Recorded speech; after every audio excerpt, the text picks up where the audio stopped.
Amen, frères et sœurs. Bonjour, frères et sœurs. C'est vraiment toujours une joie de revenir chez moi à la maison. C'est clair et net que Abidjan est vraiment... Même ma femme m'a dit ça. En fait, je ne venais pas directement du Nigeria. Je venais de l'Afrique de l'Est, du Rwanda, l'Ouganda et Kenya. C'est du Kenya, je suis venu ici. Et le vol était tellement long. Quand je lui ai expliqué combien d'escales on a eu 5 escales. Kampala, Kigali, Douala, Cotonou, avant Abidjan. Elle me dit, mais ça c'est long. Mais de toute façon, Abidjan c'est chez toi. Tu vas bien te reposer là-bas. Tu vas passer du bon temps. Bon, frères et sœurs, vous avez les salutations de ma femme. Et Dieu nous a bénis avec un fils, Joseph. Amen. J'allais aimer vous montrer la photo si on avait le diapo, mais je peux vous montrer sa photo. Il est venu à la maison, il avait 2 mois. On l'a adopté quand il avait 2 mois. Et là, il vient d'avoir 8 mois. Très, très mignon. Vous aurez l'opportunité de voir ces photos. Bon, c'est vraiment une grâce. Merci pour vos prières. Merci pour vos prières. Avant-hier, je partageais pendant le temps de formation que chaque fois que je voyage et que je reviens à la maison, dès que je descends à l'aéroport, je cours pour aller à la maison. Parce qu'il me manque terriblement. Et frère, c'est comme mon frère vient de partager, notre dirigeant Emmanuel, c'est vrai que une de mes passions, pour ceux qui me connaissent, c'est connaître la parole de Dieu, partager la parole de Dieu. L'année dernière, j'ai eu le privilège de visiter 16 églises en Afrique, dans 11 différents pays. Cette année déjà, j'ai fait Cotonou, Lomé. Les frères et sœurs ont passé des temps extraordinaires ensemble. Le mois de mars, j'ai eu le privilège d'être invité pour aller enseigner à Minneapolis, aux États-Unis, dans leur école de formation là-bas. Et aussi visiter d'autres églises, dont Houston, où se trouve mon frère et un autre frère que j'ai aussi qui est à Washington. Les deux sont venus, ils sont venus au culte, prier pour eux, pour qu'ils deviennent disciples de Jésus-Christ. Mais Dieu a vraiment travaillé pendant tout ce voyage. Même en avril, j'ai eu le privilège d'aller enseigner aussi dans l'école du ministère, cette fois-ci en Afrique du Sud, à Johannesburg. Et ensuite, ce mois-ci, j'ai eu le privilège d'aller en Afrique de l'Est, où les frères et sœurs priaient pour les frères et sœurs au Rwanda. L'église a des défis là-bas parce que le gouvernement a vraiment haussé le niveau en ce qui concerne se faire enregistrer. Il faut avoir un bon local, parking. Il faut que l'immeuble soit... Il ne faut pas que le son sorte dehors. Il ne faut pas faire de bruit. Il y a plein de détails comme ça. Et d'autres défis que le gouvernement a lancés. Ça fait que les frères et sœurs là-bas ne peuvent pas se retrouver comme ça, comme nous. Mais j'ai eu l'opportunité de rencontrer 2 groupes dans les maisons. C'était souterrain, c'était risquant, mais Dieu a béni ça. Ils ont été très encouragés. Alors priez, s'il vous plaît, pour que nos frères et sœurs de Rwanda puissent être libres d'adorer Dieu en public, comme nous le faisons ce matin, mes frères et sœurs. Et aussi, j'ai vu les frères et sœurs à Kampala et les frères et sœurs à Nairobi, où ils ont aussi nommé 4 nouveaux enseignants et 2 anciens. Ça, c'était le dimanche dernier. C'était vraiment un rêve extraordinaire. Alors, ça, c'est juste quelques nouvelles. Vous avez les salutations de l'église de Lagos. Le mois d'août, on aura l'opportunité, le privilège de célébrer 30 ans d'existence. La même année où Abidjan a commencé, Lagos a commencé la même année. Nairobi aussi a commencé la même année.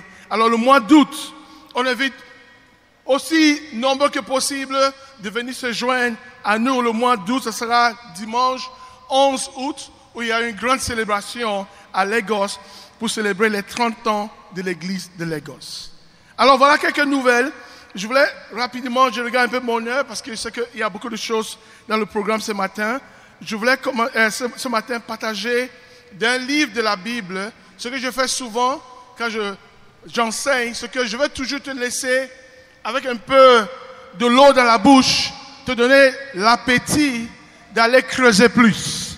Alors ce matin, je vais faire ça ce matin avec un de mes livres préférés de la Bible, c'est l'épître de l'apôtre Paul aux Romains. Et je voulais ce matin, j'ai intitulé le message ce matin, « Vivre dans Romains 7, chapitre 7, ou bien chapitre 8. » En tant que chrétien, tu peux passer ta vie soit en Romains 7, soit en Romains 8, et nous allons voir au fur et à mesure.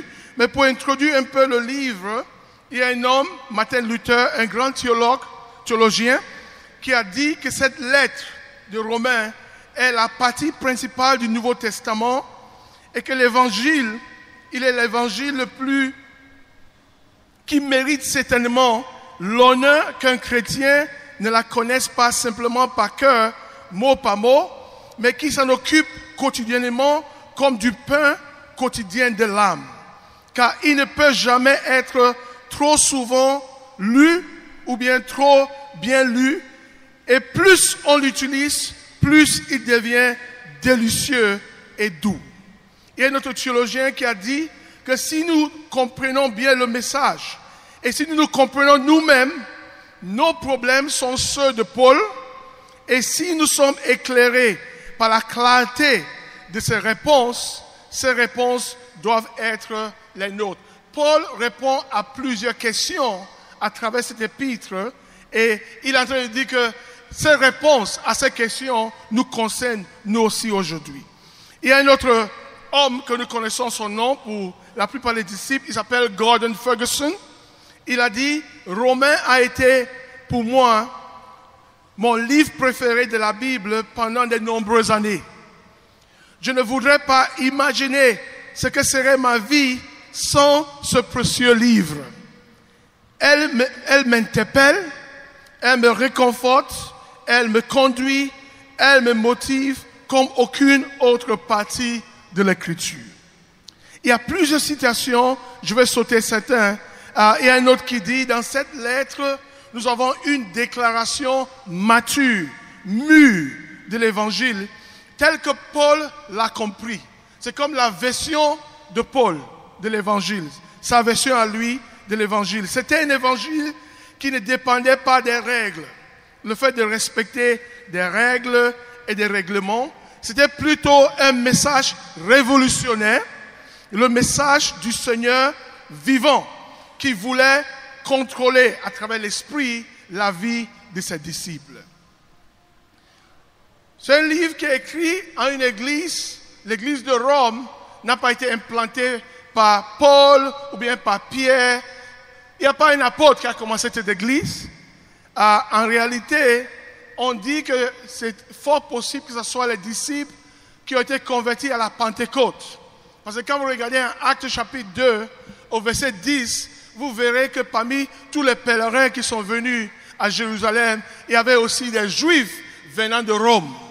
Bon, il est fort possible que ces Juifs qui étaient là à la Pentecôte ont été convertis parmi les 3000 qui ont été baptisés. Et ils sont rentrés et ils se sont mis à partager leur foi un peu partout dans leurs différents quartiers. C'est comme ça qu'en Romains 16, vous verrez Paul en train de saluer l'église qui se retrouve dans la maison de tel, dans la maison de tel. C'était une église faite de plusieurs églises de maisons. Ce qui veut dire qu'ils ont simplement partagé leur foi dans les différents quartiers, leur lieu de service, et c'est comme ça que l'église a commencé. Alors, si c'est vrai que c'est les juifs chrétiens, les chrétiens juifs qui sont devenus chrétiens à la Pentecôte qui ont commencé l'église, il est fort possible que l'église a commencé d'abord avec une congrégation qui était juive. Mais puisque Rome était une ville païenne, des non-juifs, ils ont converti au fur et à mesure de plus en plus des non-juifs qui ont fait partie de l'église. Alors la question suivante c'est, quelle était alors la composition de cette église? Est-ce que c'était beaucoup plus de chrétiens juifs ou bien beaucoup plus de chrétiens non-juifs ou bien c'était une communauté mixte, peut-être 50%, 60, 40, on ne sait pas exactement. Mais une chose qu'on sait, c'est que dans l'histoire, puisque c'est une église qui a commencé par les Juifs, on connaît l'histoire de Priscille et Aquila qui ont été à un moment donné chassés. Les Juifs on a demandé qu'ils quittent Rome.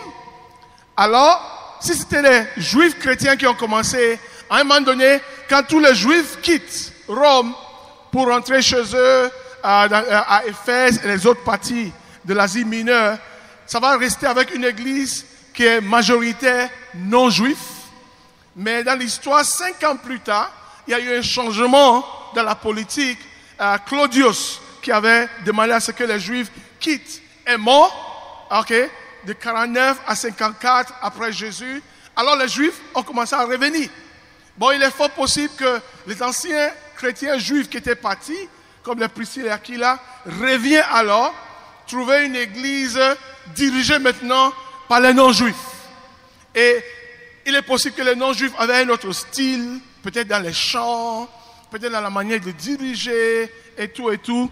Et les anciens maintenant reviennent, et peut-être qu'ils se disent, mais c'est nous les anciens là, vous devez faire la manière des juifs. Alors Paul, il est possible qu'il écrit pour pouvoir gérer la relation entre ces deux groupes. Parce qu'il en sait quelque chose. En Acte 15, ils ont eu la conférence de Jérusalem pour régler des problèmes qui existaient entre les juifs et les non-juifs. Et il voit un peu loin et il se dit, si on ne prépare pas l'église à Rome, il risque d'avoir les mêmes conflits entre les deux peuples. C'est un peu le background du livre que j'essaie de donner. Rome était vraiment le centre de l'Empire romain. Paul ne pouvait pas s'imaginer être apôtre des non-juifs, des païens, et n'est pas allé prêcher à la capitale du royaume des non-juifs, qui était Rome. Il rêvait de ça. En fait, il y a plusieurs raisons pourquoi il a écrit. J'ai mentionné ces controverses entre les juifs et les non-juifs. Aussi, il n'était jamais parti à Rome jusque-là. Il rêvait visiter Rome un jour. Il souhaitait que l'Église puisse le connaître. Ça veut dire qu'il écrit pour se présenter à l'Église et aussi présenter sa théologie, présenter sa compréhension de l'Évangile. Paul aurait pu aussi écrire Romains pour dire à l'Église son désir, non seulement de leur rendre visite, mais aussi de demander de l'aide pour se rendre à l'Espagne. Parce qu'à un moment donné, il avait l'impression qu'il avait saturé une partie avec l'Évangile et il cherchait un endroit où personne n'a prêché. Il voulait pas bâtir sur la fondation des autres. Il a dit en Romains 15, verset 20, et il voulait venir leur prêcher l'Évangile, mais aussi demander de l'aide, du soutien financier pour continuer, parce qu'il voulait aller prêcher en Espagne. Vous verrez tout ça en Romains 15, 14 à 13. Comme je dis, si vous vous mettez un peu l'eau, donner l'appétit du livre, vous pouvez aller faire les recherches vous-même. Pour continuer, toujours donner un peu le background du livre, il y a des thèmes majeurs du livre. Les Juifs et les païens appartiennent tous deux au corps du Christ et aucun des deux n'a une place privilégiée au-dessus de l'autre. Et les 2 derniers jours, on a parlé des cultures, et on a parlé du fait que parfois, il y a des cultures dominantes, il y a des cultures qui se croient supérieures à d'autres cultures. Et Paul voulait s'assurer que surtout les Juifs ne se croient pas supérieurs aux non-Juifs, ou bien vice-versa. Parce que Rome, c'est une ville non-juive, et il se peut que ce soit les non-Juifs qui maintenant se croient supérieurs aux Juifs. Il voulait s'assurer que tout le monde soit au même niveau. Ça, c'est un thème majeur. Aussi, en Romains 1, verset 16 à 17, nous allons le voir tout à l'heure, il parle du fait que le juste vivra par la foi. Ça, c'est un des thèmes principaux du livre de Romains. Et cette foi n'est pas seulement le fait de consentir sur le plan intellectuel, être d'accord, mais c'est une foi obéissante. Ok? En Romains 1, verset 5, il parle de l'obéissance de la foi. Si tu dis que tu as la foi, regarde, on va regarder ton obéissance, on va regarder tes œuvres, comme dit Jacques. Aussi, il parle du fait que l'Église est devenue cette nouvelle Jérusalem, dans la nouvelle alliance. Voilà notre thème du livre. Et le dernier que je vais mentionner ce matin, c'est quand Jésus devient Seigneur et Christ, la nouvelle vie en Christ est vécue par l'Esprit Saint de Dieu. Ça, c'est un grand thème. Je pourrais même donner aussi le thème de cette classe, la vie par l'esprit. Ou bien la vie en Romains 8, qui est la vie par l'esprit. Alors, quelles sont les caractéristiques du livre de Romains? Romains a été appelé la reine des épîtres. Paul exprime l'essence du christianisme en reprenant cette phrase empruntée de l'Ancien Testament, « Les justes vivront par la foi ». C'est mentionné en Genèse 15, verset 6, avec Abraham. Dieu lui dit, regarde les étoiles, compte-les si tu peux. Et bien sûr, la Bible dit que, et il lui dit, tels seront le nombre de tes descendants. La Bible dit que Abraham a cru qu'il aura autant de descendants et ça lui fit imputer comme justice. Et cette phrase est mentionnée encore en Habakkuk, chapitre 2, verset 4. Le juste vivra par la foi.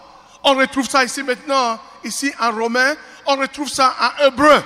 La même phrase ressort. Ça, c'est une raison pourquoi j'aime la Bible. C'est que tu peux traverser toute la Bible et le même thème, vous allez trouver que la Bible dit la même chose. Que ce soit en Genèse, Habakkuk, Romains, Hébreu. Ça veut dire que tu traverses plus de 1000 ans d'histoire de la Bible. Ils ne se sont jamais entendus un jour pour dire on va écrire un livre qu'on va appeler la Bible.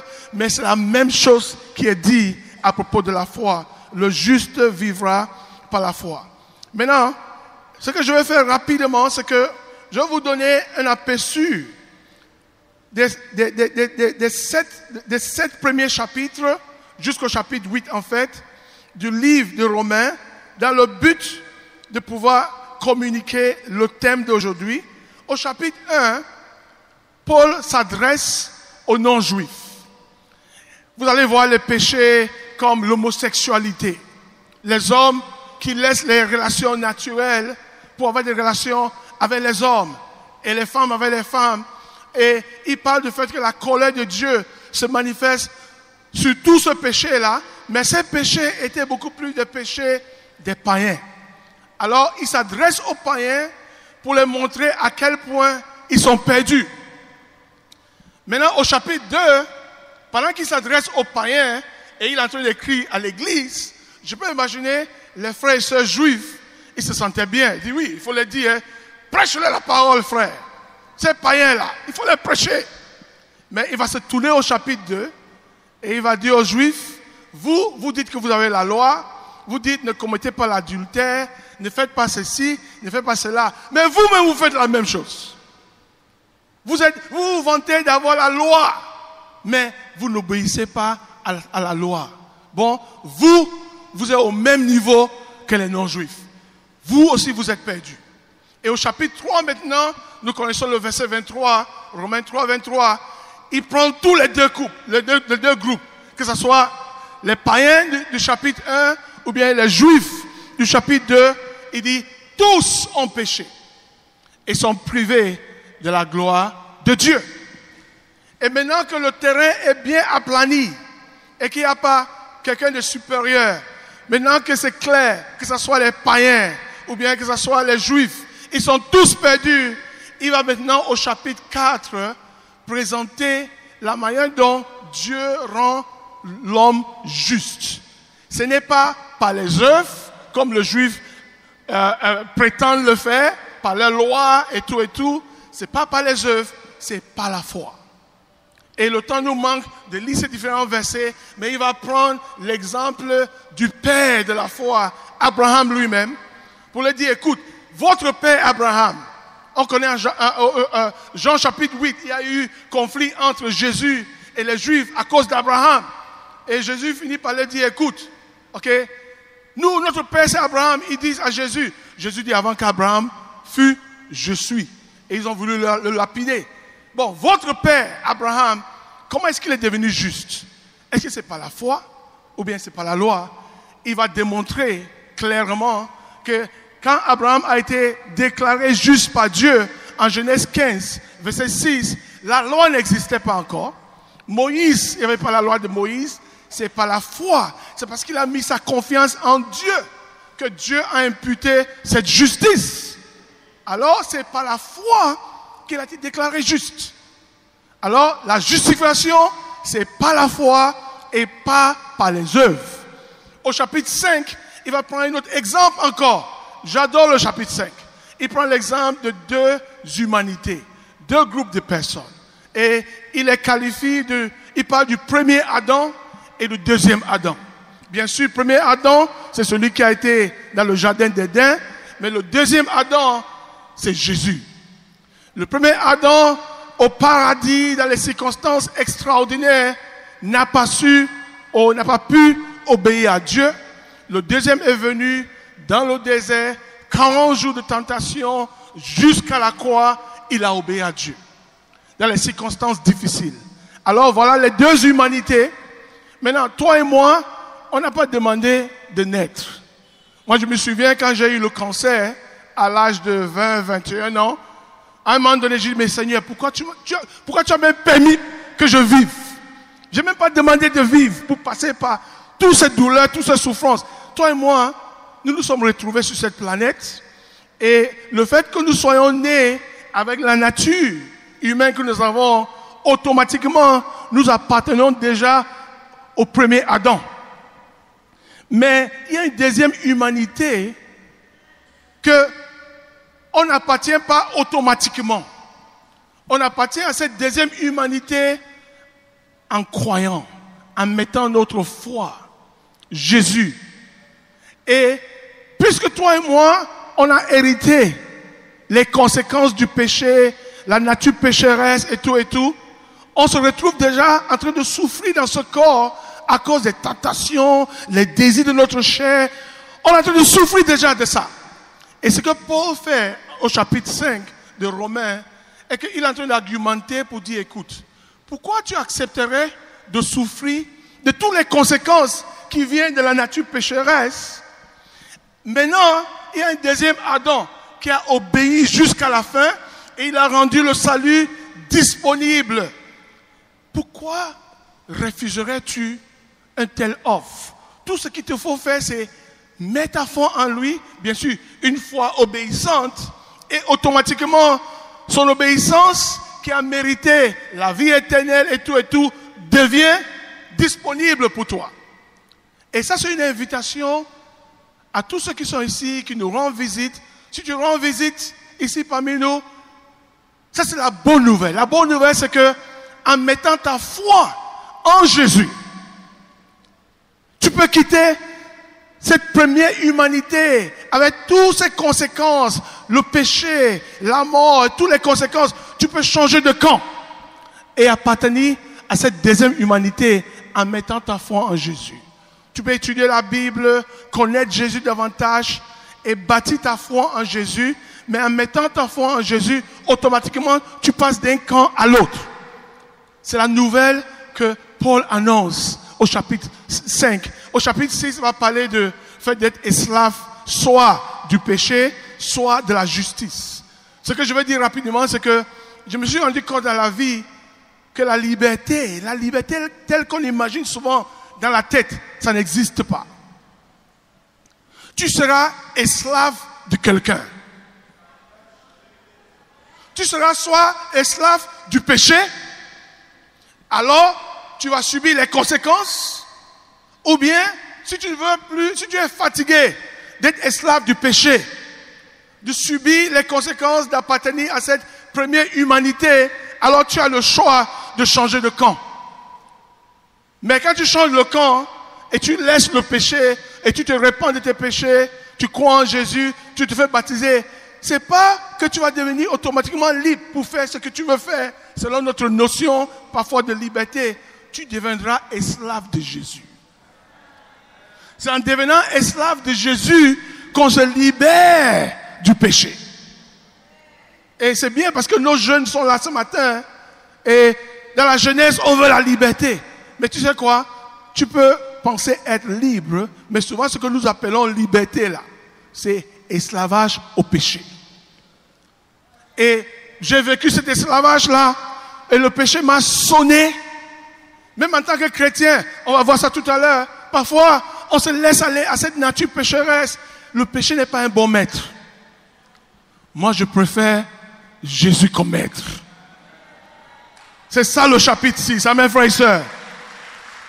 Alors tout ça c'était pour arriver rapidement au chapitre 7, et peut-être qu'il y en a qui se posent la question, depuis là, on ne lit même pas la Bible. Mais on cite la Bible. Allons-y au chapitre 7. Je vais lire une partie du chapitre 7. Au chapitre 7, le résumé du chapitre 7, c'est la vie sous la loi. Et chapitre 8, c'est la vie sous l'esprit, dirigée par l'esprit. Alors, voici ce que c'est, vivre sous la loi. À partir du verset, allons-y au chapitre 7. Je vais retourner au chapitre 7. Laisse-moi résumer rapidement le chapitre 7. À partir du verset 14, le temps déjà nous presse. Au chapitre 14, par exemple, du verset 7, chapitre 7, il dit, nous savons en effet que la loi est spirituelle, mais moi je suis charnel, vendu au péché.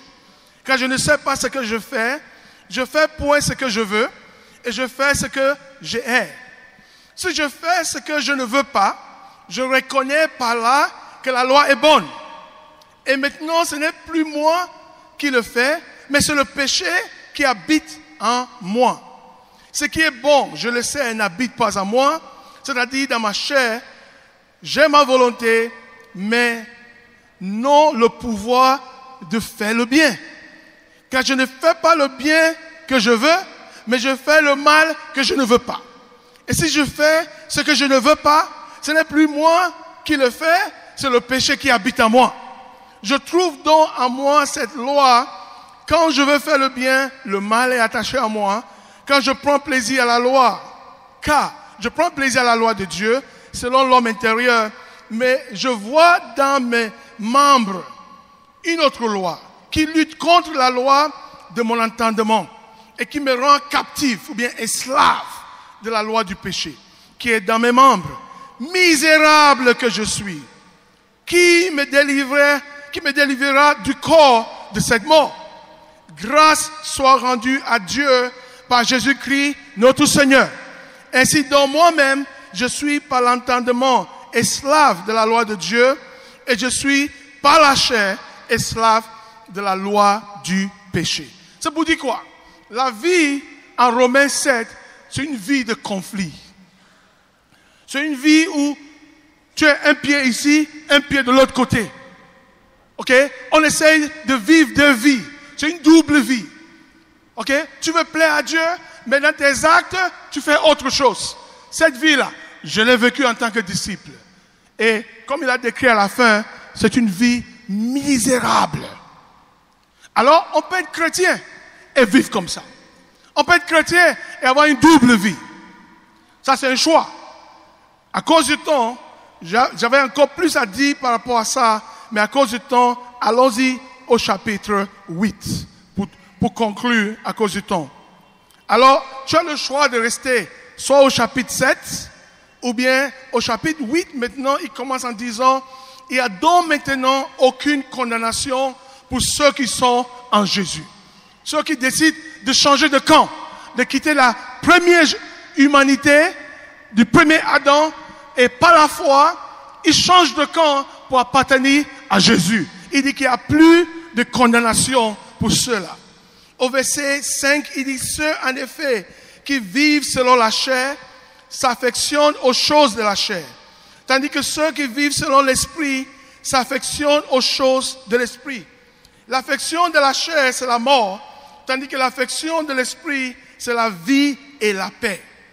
Car l'affection de la chair est l'inimitié contre Dieu, parce qu'elle ne se soumet pas à la loi de Dieu et qu'elle ne le peut même pas. Or, ceux qui vivent selon la chair ne sauraient plaire à Dieu.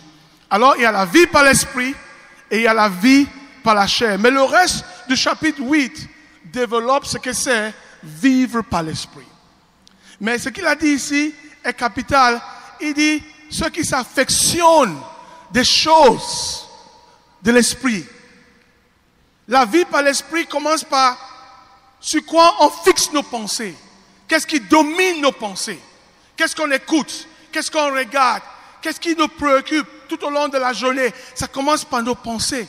Comme Philippiens 4, 8 dit, que tout ce qui est pur, tout ce qui est noble, tout ça, faites de ça l'objet de tes pensées. Ça commence par sur quoi est-ce que nous fixons nos pensées? Et numéro 2, vous allez voir au chapitre 14, pardon, au verset 14 du chapitre 8, il parle du fait que ceux qui sont conduits par l'Esprit sont enfants de Dieu. Ceux qui se laissent conduire par l'Esprit, et l'image ici, c'est l'image des Juifs, des Israélites qui ont quitté Égypte pour aller à la terre promise. Et nous savons qu'il y avait la colonne de feu la nuit, la colonne de, on appelle ça comment encore? De nuée dans la journée, okay, qui les conduisait. Et aujourd'hui, nous avons, quand tu changes de camp, Dieu te donne son esprit qui vient t'habiter. Et il dit que ceux qui sont conduits par l'Esprit de Dieu, au verset 14, sont fils de Dieu. Vivre en Romains, chapitre 8, c'est non seulement fixer nos pensées sur les choses de Dieu, mais aussi se laisser diriger. C'est un choix qu'on fait. Et l'autre point que je voulais faire rapidement, toujours par rapport au chapitre 8, et la vie vécue au chapitre 8 de Romains, sur le fait que plus tard, il parle du fait de prier par l'Esprit. De même aussi, l'Esprit nous aide, au verset 26, dans notre faiblesse, car nous ne savons pas ce qui nous convient de demander dans nos prières. Mais l'Esprit lui-même intercède par des soupirs inexprimables. Et celui qui sonde les cœurs connaît quelle est la pensée de l'Esprit, parce que c'est selon Dieu qu'il intercède à notre faveur. Prier, vivre en Romains 8, c'est non seulement avoir des pensées fixées sur les choses de l'Esprit, c'est aussi se laisser diriger par l'Esprit, mais c'est aussi faire des prières selon la volonté de Dieu. 1 Jean 5, 14 à 15 dit que toute prière faite selon la volonté de Dieu sont déjà exaucées, sont déjà accordées. Et pour terminer, la vie au chapitre 8 de Romains, verset 37 dit, mais dans toutes ces choses, Romains 8, 37, nous sommes plus que vainqueurs par celui qui nous a aimés.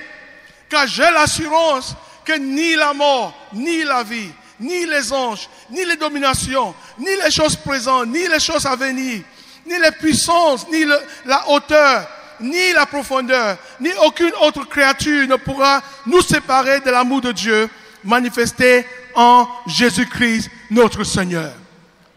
Devant toutes sortes de circonstances de la vie, et dernièrement, et même, pas seulement dernièrement, je vois l'église ici qui traverse tellement de situations difficiles. Mais il dit que même la mort, même la vie, ni les anges, ni les dominations, tous ces défis autour de nous, quand nous menons une vie dirigée par l'Esprit, quand nous menons une vie remplie de l'Esprit, Dieu nous donne la capacité de nous mettre au-dessus. Ok? Tu vas traverser le feu, mais le feu ne va pas te brûler. Il ne va pas t'empêcher de passer par le feu. Tu vas passer par le feu, mais le feu ne va pas te brûler. Tu vas traverser l'eau, mais tu ne vas pas couler dans l'eau. Ça, c'est la vie vécue par l'Esprit. Et alors ce matin, Dieu met devant nous la vie en Romains 7 et la vie en Romains 8. Le choix nous appartient. Et je pense que Dieu, s'il était ici, comme il a dit en Deutéronome, il va dire, tu as le choix, mais je te conseille de choisir Romains 8. La vie vécue par l'Esprit. Je prie que Dieu nous réconforte, nous fortifie. Mes frères et sœurs, par l'Esprit de Dieu, nous sommes plus que vainqueurs. Alors pour terminer ce matin, en tant que disciple, en tant que chrétien ce matin, la question se pose. Où est-ce que tu es en train de vivre ta vie en ce moment? J'ai connu les deux camps et j'ai décidé que je vais rester au chapitre 8. Et ça demande de l'effort, ça demande que tu gères l'hygiène mentale, tes pensées doivent être là où il faut. Ça demande que tu continues de marcher par l'Esprit. Ça demande que tu te laisses diriger par l'Esprit de Dieu. Ça demande de prier selon la volonté de Dieu. Et ça demande, frères et sœurs, de se mettre même au-dessus des circonstances et les défis de la vie. Que Dieu nous fortifie et nous réconforte et qu'à Dieu ce soit la gloire. Merci.